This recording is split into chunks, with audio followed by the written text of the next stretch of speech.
right. එහෙනම් මේ තමයි ER diagrams video series එකේ 6 වෙනි වීඩියෝ එක.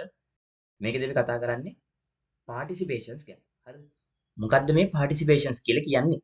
දැන් ඔයාලට මතක ඇති කලින් අපි weekend ටික කරු වීඩියෝ එකේ මෙන්න මෙහෙම double line යන්න මෙන්න මේ ඉරට.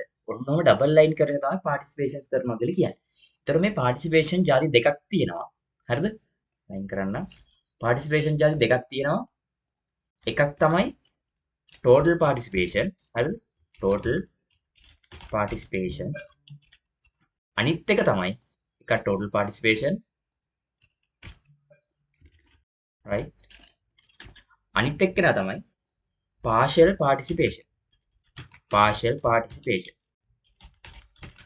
මොකද්ද මේ total participation කියන්නේ? මොකද්ද මේ partial participations කියන්නේ? අපි දැන් කතා කරමු. හරි? right. මම ඒක ඇඳලා පෙන්නන්නම්. හරි. දැන් මොකද්ද මේ total partial කියලා කියන්නේ? දැන් අපි කලින් යන්නේ මොකද්ද? කලින් අපි යන්න මෙහෙම parent ඉන්නවා, child ඉන්නවා.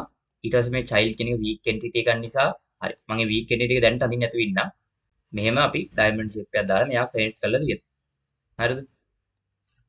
parent child. parent has child කියලා ගන්නකො parent has child. දැන් වැඩි මේක හිතන්න එපා. දැන් මේකව කලින් weak entity එක අමතක කරලා දාන්න. හරි.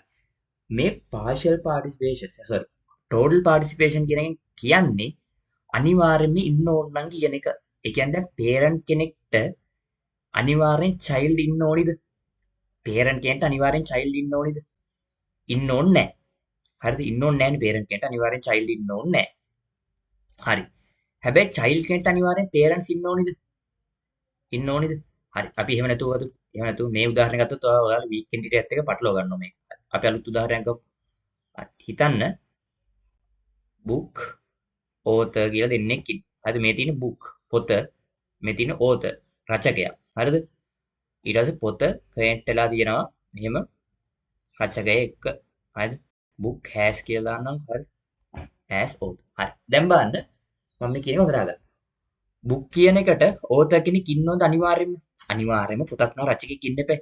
එහෙනම් අනිවාර්යෙන්ම මම මේ total participation තමයි කියන්නේ. පොතකට අනිවාර්යයෙන්ම රචකයෙක් ඉන්න ඕනේ. එහෙනම් අනිවාර්යයෙන් මේ පොතට රචකයෙක් ඉන්න ඕනේ. එහෙනම් මෙන්න මේ පැත්තේ ලයින් එක ඩබල් වෙනවා. මොකද අනිවාර්යයෙන්ම රචකයෙක් ඉන්න ඕනි. අනිවාර්යයෙන්ම රචකයෙක් ඉන්න ඕනේ. එහෙනම් මේක total participation එක. අනිවාර්යයෙන්ම රචකයෙක් ඉන්න ඕනේ. ඒතර author කෙනෙක්ට පොතක් තියෙන්න ඕනද? නෑ. author කෙනෙක්ට අනිවාර්යයෙන් පොතක් තියෙන්න ඕනේ කියලා එකක් නෑ. ඇයි? author කෙනෙක්ට paper article එකක් තියෙන්න පුළුවන්. ඊට පස්සේ newspapers තියෙන්න පුළුවන්. හරිද?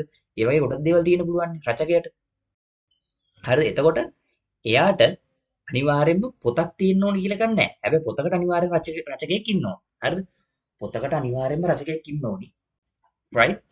හැබැයි රචකයෙක්ට අනිවාර්යෙන්ම පොතක් තියෙන්න ඕනේ කියලා එකක් නැහැ. පොතරයි අනිවාර්ය රචකයෙක් ඉන්න ඕනේ. තේරුණාද ඒ කතන්දරේ? හරි. හරි. පොතට අනිවාර්ය රචකයෙක් ඉන්න ඕනේ. රචකයට අනිවාර්යෙන් පොතක් තියෙන්න ඕනේ කියලා එකක් නැහැ. හරිනේ. එතකොට මෙන්න මේ පැත්තේ ඩබල් ලයින් ගහට අනිවාර්යෙන්ම ඉන්න ඕනේ කියලා තමයි total participation කියන්නේ. අනිත් පැත්තේ තනියරනේ තියෙන්නේ. මේකට අපි කියන්නේ partial participation කියලා. හරි. දැන් මේක රිලේෂන්ෂිප් එක මොකක්ද? අපි ඒක නිකන් කල්පනා කරමු. රිලේෂන්ෂිප් පොඩ්ඩක් මතක් කරමු. පොතට රචකයෝ කීයක් ඉන්න පුළුවන්ද? එක පොත රචකයෙක් ගොඩක් ලියනවද? සමහර අවස්ථාවල එක පොත රචකයෙක් ගොඩක් ලියන අවස්ථාවක් තියෙනවා. හරි එහෙනම් පොතට රචකයෙක් ගොඩක් ඉන්නත් පුළුවන්. එක්කෙනෙක් ඉන්නත් පුළුවන්. මම දැන් හිතන්න එක්කෙනෙක් කියලා. එහෙනම් පොතට එක රචකයෙක් ඉන්න පුළුවන්. රචකයාට පොත් කීයක් තියෙන්න පුළුවන්ද? එක රචකයෙක්ට පොත් කීයක් තියෙන්න පුළුවන්ද? එකයිද? නෑනේ. පොතකට එක රචකයා ඉන්න පුළුවන්. ඔන්න මේ පොතට එක රචකයා ඉන්න පුළුවන්. ඕතට පොත් කීයක් තියෙන්න පුළුවන්. එයාට පොත් ගොඩක් තියෙන්න පුළුවන්. එහෙනම් මේක many to one relationship එකක්. හරිද? මේක many to one relationship එකක්. තව උදාහරණයක් බලමු මේ participations බලන්න. හරි. දැන් මෙහෙම තියෙනවා car. හරි. මම මෙතන ගන්නම් owner. හරිද? owner. මෙතන තියෙනවා car. owner car. ownerට තියෙනවා has කියලා මම දාන්නම්. has car. හරිද? මම entities sorry attributes දාන්න නැතුව අදින්නේ. attributes කියන එක මතකයි අර මේවට මෙහෙම අපි අදින්නේ. මෙහෙම දාලා අදින්නේ. ඒවට තමයි attributes කියලා කියන්නේ. ඒක මතක තියෙන්නේ. හරි. එහෙනම් දැන් ownerට තියෙනවා car. දැන් බලන්න owner කෙනෙක්ට අනිවාර්යයෙන්ම car එකක් තියෙන්න ඕනිද? owner කෙනෙක්ට අනිවාර්යයෙන්ම car එකක් තියෙන්න ඕන. දැන් මම මෙතන දාන්නම් car owner කියලා. ඒකට තව පැහැදිලි. හරි? car owner. car owner නම් අනිවාර්යයෙන්ම car එකක් තියෙන්න ඕනද නැද්ද? ඉතින් car owner කියන්නේ car එකක් තියෙනවා නම් එහෙනම් අනිවාර්යයෙන්ම car ownerට car එකක් තියෙන්න ඕනේ අනිවාර්යයෙන්ම. එහෙනම් මෙතන මේක මොකක්ද එන? total participation එක. කායයකට ඕන කෙනෙක් ඉන්න ඕනේද? කායයකට ඕන කෙනෙක් ඉන්න ඕනේ. ඔව්නේ කායයකට අනිවාර්යෙන් ඕන කෙනෙක් ඉන්න ඕනේ. දැන් හිතන්න කායයක හරිද? එක්කෙනෙක් ගත්ත කියලා. එහෙනම් එයා තමයි ඕන. ගත්තේ නෑ කියන්නකො. එහෙනම් කායක තියෙන්නේ සේල් එකට. එහෙනම් ඒ කායක අයිති කාටද? ඒ සේල් එකට. එහෙනම් එයා ඕන. අනිවාර්යෙන් කායයකට ඕනේ කෙනෙකුත් ඉන්න ඕනේ. කා ඕන කෙනෙක් නම් කාර් එකක් තියෙන්නත් ඕනේ. කාර් එකට අනිවාර්යෙන්ම කා ඕන කෙනෙක් ඉන්නත් ඕනේ. එහෙනම් මේ පැත්ත total participation. හරි. දැන් බලමු මේකේ රිලේෂන්ෂිප් එක කා ඕන කෙනෙක්ට කාර් කීයක් තියෙන්න පුළුවන්ද? ගොඩක් තියෙන්න පුළුවන්. එහෙනම් many. කාර් එකට ඕනර්ස්ලා කීයක් ඉන්න පුළුවන්? එක ඕනර් ඉන්න පුළුවන්. එහෙනම් 1 to many. හරි. ඔන්න මම පාර්ටිසිපේෂන්ස් කියලා දුන්න total and partial participations හරිද? ඒත් එක්කම රිලේෂන්ෂිප් උත් මතක් කරා. right. එහෙනම් මේ දක්වා වීඩියෝ සීරීස් එක මොකක් හරි මතක තියෙනවා නම් කලින් ඒව බලන්න.